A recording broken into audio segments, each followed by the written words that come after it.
Après avoir appris que David Hallyday et Laura Smith n'hériteraient pas des biens matériels et moraux de leur père au profit de leur belle-mère, on apprend que le frère de Laetitia est nommé exécuteur testamentaire en cas de décès de cette dernière. Depuis lundi, la France est spectatrice de la guerre sans merci que se livrent les membres de la famille de Johnny Hallyday.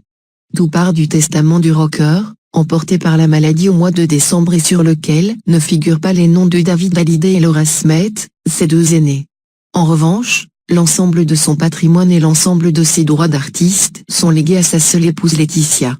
C'est donc par le biais d'avocats que Laura Smith a choisi de faire valoir ses droits et ceux de son frère, puisque la loi française oblige à léguer son patrimoine à ses enfants. C'est ce que l'on appelle la réserve héréditaire.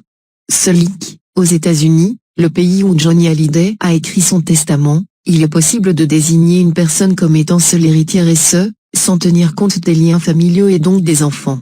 La justice étudiera un peu plus tard tous les éléments de la vie de Johnny, lieu de résidence, activité et nationalité, pour pouvoir trancher.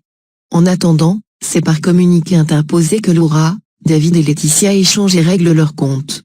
Déterminés à aller jusqu'au bout, David et Laura ne sont décidément pas au bout de leur peine. Car si l'épouse du rocker a été désignée comme unique héritière de ses biens, un autre membre de la famille est nommé dans le testament. Il s'agit de Grégory Boudou, qui n'est autre que le frère de Laetitia.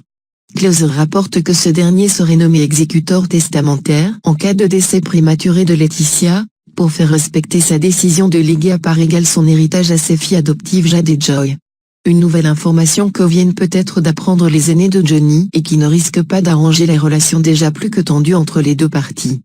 Hier, c'est RTL qui éclairait quelques zones d'ombre en publiant les documents officiels écrits par Johnny avant sa mort et dans lesquels il explique les raisons du déshéritage de ses aînés. Ils ont déjà reçu leur dû par le passé. Le rocker a, au cours des dernières années, versé d'importantes sommes d'argent à ses enfants pour que Laura puisse acheter 2 appartements dans le 6e arrondissement parisien et que David puisse régler ses soucis avec le fisc. Il précisait dans un premier testament rédigé en 2011 qu'il fallait qu'ils acceptent que leur part d'héritage soit diminuée des montants déjà reçus. Cette guerre, certains décident d'y prendre part, d'autres se font plus discrets comme Eddie Mitchell.